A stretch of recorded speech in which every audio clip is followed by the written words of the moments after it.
সাধারণ সম্পাদক আন্দোলন সংগ্রামের পীর ইস্তিফাউসালাম বন্ধু টাঙ্গাইল জেলা বিএনপি সাধারণ সম্পাদক জননেতা জনাব অ্যাডভোকেট ফরাদ ইকবাল আমাদের মাঝে বিশেষ অতিথি হিসেবে ভাষণ অলঙ্কৃত করেছেন।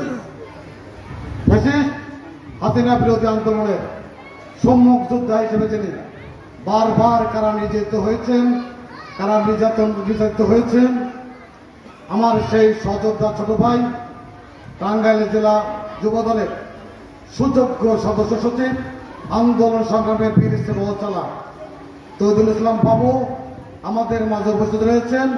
অন্যতম যুগ্ম সম্পাদক তিনি ফ্যাসিস্ট হাসিনা বিরোধী আন্দোলনে বারবার কারাবরণ করেছেন। প্রিয় ছোট ভাই কেম আব্দুল্লাহ আমাদের মাঝে উপস্থিত রয়েছেন। টাঙ্গাইল জেলা স্বেচ্ছাসেবক দলের সাবেক সহসভাপতি আন্দোলন সংগ্রামের দীর্ঘদিন আমার সহযোদ্ধা বন্ধু টাঙ্গাইল সদর উপজেলা বিএনপির দপ্তর সম্পাদক বাবু শুভঙ্কর পাল লিটন আমাদের মাঝে উপস্থিত রয়েছেন। জেলা ইউনিয়নের কৃষি সন্তান আন্দোলন সংগ্রামের সম্মুখ যোদ্ধা হিসেবে তিনি সবসময় আমার পাশে থেকেছেন। আমার সেই প্রিয় সহযোদ্ধা টাঙ্গাইল সদর উপজেলা বিএনপি অন্যতম যুগ্ম সাধারণ সম্পাদক হাওড়া রশিদ আমাদের মাঝে উপস্থিত রয়েছেন। টাঙ্গাইল সদর উপজেলা বিএনপি সুযোগ্য সাংগঠনিক সম্পাদক পরিচ্ছন্ন নেতা আমার অত্যন্ত কাছের ছোট ভাই নুরুজ্জামান সরকার হাসান আমাদের মাঝে উপস্থিত রয়েছেন।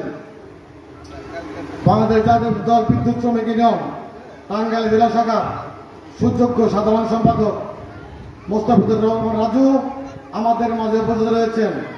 টাঙ্গাইল জেলা শ্রমিক দলের অন্যতম সহসভাপতি তিনি অত্যন্ত আমার কাছের বড় ভাই ফ্যাসিস্ট হাসিনা বিরোধী আন্দোলনে যিনি সম্মুখ যোদ্ধা হিসেবে আন্দোলন সংগ্রাম করেছেন।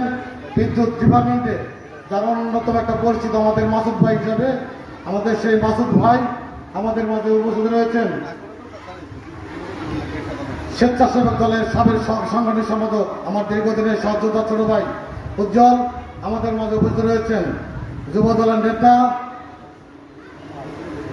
কামাল সহ স্বেচ্ছাসেবক দল টাঙ্গাইল জেলা স্বেচ্ছাসেবক দলের অন্যতম সদস্য এই বেটাবাড়ির কৃতি সন্তান আরিফ আজকের এই মতবিনিময় সভার আয়োজন করেছেন। আমার অত্যন্ত চেনসভা ছোট ভাই এই বেটাবাড়ির কৃতি সন্তান বেটাবাড়ির ওয়ার্ড বিএনপির সুযোগ্য সভাপতি যিনি ফ্যাসিস্ট হাসিনা বিরোধী আন্দোলনে দীর্ঘদিন আমার সাথে কাজ করেছেন সেই সাকাফি আজকে সভাপতির দায়িত্বে যিনি রয়েছেন। এই গালা ইউনিয়নের কৃতি সন্তান আমার সাথে এই দীর্ঘ 3টি বছর তাদের